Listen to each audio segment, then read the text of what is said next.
আসসালামু আলাইকুম ওয়া রাহমাতুল্লাহি ওয়া বারাকাতুহু। আশা করি আপনারা সবাই ভালো আছেন। আমিও ভালো আছি আলহামদুলিল্লাহ। আজকে আমার একটা পোস্ট ফেসবুকের একটা পোস্টকে কেন্দ্র করে আমি কিছু আলোচনা করতে চাই। আমি আজকে একটা পোস্টে দিয়েছিলাম যে আমাদের জাতীয় সঙ্গীত চেঞ্জ করা উচিত। তো সেক্ষেত্রে দেখলাম যে অনেকে বিভিন্ন ধরনের মতামত ব্যক্ত করেছেন এবং অনেকেই বলার চেষ্টা করেছেন যে বাংলা সাহিত্য বা বাংলা আসলে একটা দেশের জাতীয় সঙ্গীতটা কী? একটা দেশের জাতীয় সঙ্গীত হচ্ছে তার স্বাধীনতা সার্বভৌমত্বের প্রতীক। যে সঙ্গীত গাইলে একটা জাগরণ, একটা শিহরণ, একটা আহ, জাতীয়তা বা বোধ জেগে ওঠে। তা আমরা যে আমাদের জাতীয় সঙ্গীত আমার সোনার বাংলা, এই বাংলা বলতে আমাদের এই জাতীয় সঙ্গীতে কোন বাংলাকে বোঝানো হয়েছে? আমরা কি দেশ স্বাধীন করেছি পশ্চিম বাংলা, আসাম, বিহার, উড়িষ্যা এবং পূর্ব বাংলা নিয়ে, নাকি আমাদের শুধু পূর্ব বাংলা বাংলাদেশকে নিয়ে? এটা হচ্ছে বাংলাদেশ। বাংলা, আমরা যে বাংলা চেতনা বা বাংলার কথা বলি, আমাদের এই দেশ স্বাধীন বা আমাদের এই জাতীয়তাবাদের যে পরিচয়, এটা বাঙালি বা বাংলা দিয়ে আমাদের সঠিকভাবে পরিচয় তুলে ধরা যাবে না।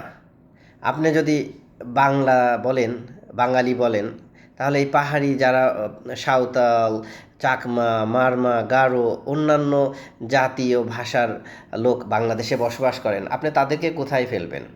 তাই 1971 সালে স্বাধীনতার পরেই এটা একটা মারাত্মক জাতীয়তাবাদের পরিচয়, একটা পরিচয়ের বিষয় ছিল। এবং শেখ মুজিবুর রহমান উনি বাঙালি জাতীয়তাবাদকে অন্যান্য জাতিগোষ্ঠী মানুষের উপর চাপিয়ে দেওয়ার চেষ্টা করেছিলেন বিধায় এই যে পাহাড়ি যে সমস্ত জাতিগোষ্ঠীর লোকজন আছে, তারা নিজেদের জাতিসত্তাকে আইডেন্টিফাই করার জন্য তারা কিন্তু স্বাধীনতার আন্দোলন শুরু করেছিল। তাই এই একটা বিষয় অবশ্যই আমাদের আলোচনার প্রাধান্য পাওয়া উচিত। আর রবীন্দ্রনাথ বা বঙ্কিমচন্দ্র বা অন্যান্য যে সমস্ত কলকাতা কেন্দ্রিক সাহিত্যিক আছেন, তাদের সাহিত্য নিয়ে আমার কোনো আলোচনা নেই। সাহিত্য আর যে জাতীয়তাবোধ দুইটা ভিন্ন জিনিস। কলকাতা কেন্দ্রিক একটা ভাষায়, ধরেন ইংলিশ বা স্প্যানিশ বা জার্মান ভাষায় বহু লোক, বহু দেশের মানুষ কথাবার্তা বলে। কিন্তু যদি আপনি দেখেন এই যে মেক্সিকোর লোক স্প্যানিশে কথা বলে, বা আবার স্পেনের লোক স্পেন ভাষায় কথা বলে, কিন্তু তাদের জাতীয়তা বোধ কিন্তু এক নয়। তাই আমরা রবীন্দ্রনাথ ঠাকুর উনি যে সাহিত্য লিখেছেন, ঠিক আছে, সেটা বাংলা সাহিত্যে ওনার অবদান থাকতে পারে, কিন্তু বাংলাদেশের জাতীয়তাবোধ বা জাতীয়তাবাদের ক্ষেত্রে রবীন্দ্রনাথের কোনো অবদান নেই। এবং উনি বাংলা মুসলিমদেরকে, এই বাংলার আসাম, বিহার, উড়িষ্যা এবং পূর্ব বাংলা, পশ্চিম বাংলার মুসলিমদেরকে এমনভাবে নিগৃহীত এবং অবজ্ঞা করতেন। ওনার যদি কবিতা বা ওনার সাহিত্যগুলো ভালোভাবে আপনি খোলা মন নিয়ে আমরা যদি পড়ি, তাহলে দেখতে পাই আমাদেরকে উনি চাষাভুষা ছাড়া উনি কথা বলতেন না। এবং উনি যে এই যে আমার সোনার বাংলা গানটা রচনা করেছিলেন বা কবিতাটা লিখেছিলেন, এইটা হচ্ছে বঙ্গভঙ্গের বিরুদ্ধে, যখন আপনার ব্রিটিশ 1905 সালে এই অবহেলিত বাংলাদেশকে একটু উন্নয়নের ছোঁয়া দেওয়ার জন্য ঢাকাকে রাজধানী করে একটা প্রদেশ করেছিলেন, যেটা আমাদের এই পূর্ব বাংলার মানুষের ভাগ্য উন্নয়নের জন্য খুবই দরকারি ছিল। আমাদেরকে কোর্ট কাচারি কোনো কিছু করার জন্য কলকাতায় যেতে হতো। সেই সমস্ত আপনার বাধা বিপত্তিকে, বা আমরা যে পিছিয়ে ছিলাম, এই ব্রিটিশ 200 বছরে আমাদেরকে এই ভারতীয় বিভিন্ন হিন্দু সম্প্রদায়ের লোক বা জমিদার বা তারা যে আমাদেরকে নিষ্পেষিত করে এই জমিদারি প্রথার মাধ্যমে পিছিয়ে রেখেছিল, সেইটা থেকে একটু উত্তরণের জন্য বা 1905 সালে বঙ্গভঙ্গ করা হয়। কিন্তু সেই বঙ্গভঙ্গ রোধের জন্য এই কলকাতা কেন্দ্রিক সাহিত্যিকরা যে পরিমাণ দুর্বার আন্দোলন, স্বদেশী আন্দোলন গড়ে তুলেছিল, যে 1911 সালে সেই বঙ্গভঙ্গ রোধ করতে বাধ্য হয় ব্রিটিশ সরকার, এবং আমাদের যে একটা উন্নয়নের আশা জেগেছিল সেটা ওখানেই পরাহিত হয়। এবার আসেন ঢাকা বিশ্ববিদ্যালয়ের কথা। 1911 সালে যখন বঙ্গভঙ্গ রোধ করা হয়, তখন বাংলাদেশ কেন্দ্রিক যে সমস্ত দু একজন জমিদার ছিলেন বা সাহিত্যিক ছিলেন বা গণ্যমান্য ব্যক্তি ওই সময় ছিলেন, তারা একটা ইউনিভার্সিটি চেয়েছিলেন। রবীন্দ্রনাথ এবং বঙ্কিমচন্দ্রের প্রচণ্ড বিরোধিতায় সেই ঢাকা ইউনিভার্সিটি প্রায় 10 থেকে 12 বছর পরে যে আলোর মুখ দেখে।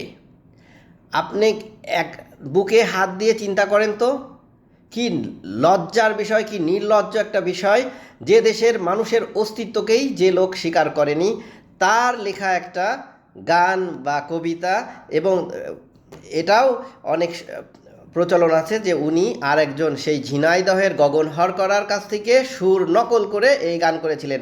সেইটা একটা জাতির জাতীয় সঙ্গীত কিভাবে হতে পারে? একটা জাতির জাতীয় সঙ্গীত, তার জাতির চেতনা, জাতীয় চেতনা। এবার আসেন, পাকিস্তানিরা কি আমাদেরকে এই যে পাকিস্তান এবং পূর্ব বাংলা, ইস্ট পাকিস্তান আর ওয়েস্ট পাকিস্তান একটা রাষ্ট্র কেন হলো? পাকিস্তানিরা জিন্না কি চেয়েছিল যে বাংলাদেশ পাকিস্তানের সাথে থাকবে?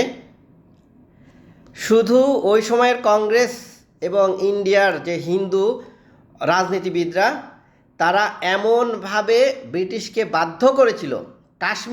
কাশ্মীরে তো অনেক বাংলাদেশের চেয়ে মুসলিমের সংখ্যা কাশ্মীরে বেশি, হায়দ্রাবাদে মুসলিমের সংখ্যা অনেক বেশি ছিল। তারপরেও বাংলাদেশকে, পূর্ব বাংলাকে পাকিস্তানের সাথে করে একটা রাষ্ট্র কেন করা হয়েছিল? কারণ ওই সময়ের রাজনীতিবিদ, ইন্ডিয়ার রাজনীতিবিদদের দুরভিসন্ধি ছিল যে today and tomorrow they will divide. আজ হোক কাল হোক তারা বাংলাদেশকে পাকিস্তানের কাছে নিয়ে নেবে।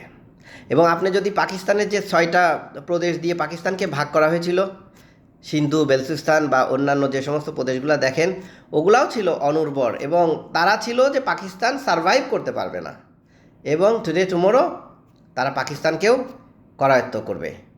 কিন্তু পাকিস্তান বা বাংলাদেশি মানুষের অনেক প্রচেষ্টার ফলে পাকিস্তান একটা রাষ্ট্র হিসেবে টিকে যায়।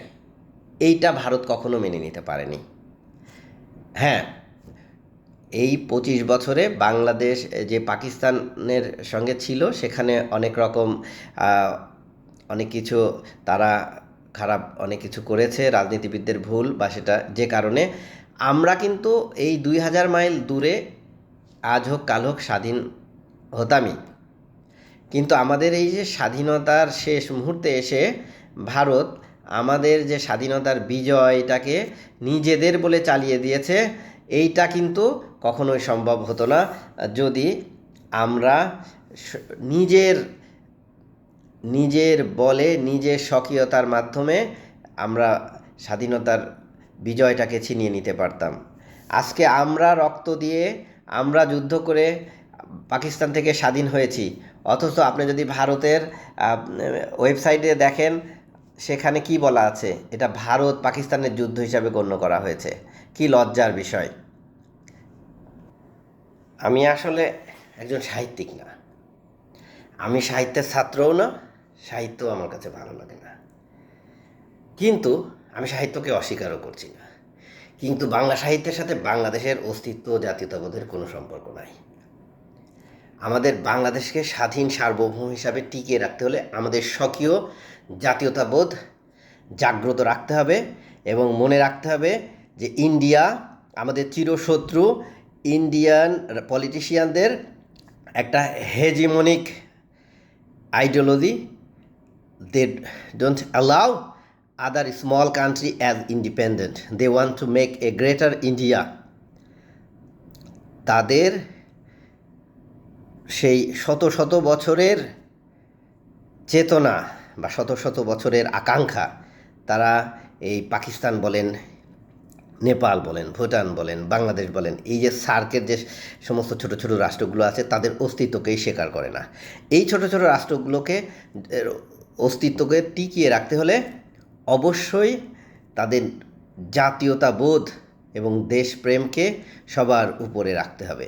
তাই আমি আবারও বলছি, আমি দৃঢ় কণ্ঠে বলতে চাই, বাংলাদেশের সংবিধান এবং বাংলাদেশের জাতীয় সঙ্গীত যত দ্রুত চেঞ্জ করা হবে, Bangladesh as a independent country, Bangladesh will survive for long time and for ever.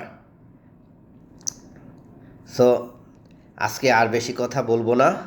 আমি এই জাতীয় সঙ্গীত নিয়ে আরও রিসার্চ করে ইনশাল্লাহ খুব দ্রুতই আরেকটু আলোচনা করব। সবাই ভালো থাকবেন। আপনারা আমার চ্যানেলটাকে সাবস্ক্রাইব করে আমার সাথে থাকেন এবং আমাকে অনুপ্রেরণা দেবেন। আমি আসলে এই অনলাইন চ্যানেল বা অনলাইনে নতুন, আমার অনেক হয়তো ভুলভ্রান্তি হতে পারে, আপনারা সেটাকে ক্ষমা সুন্দর দৃষ্টিতে দেখবেন। আল্লাহ হাফেজ। ইনকিলাব জিন্দাবাদ।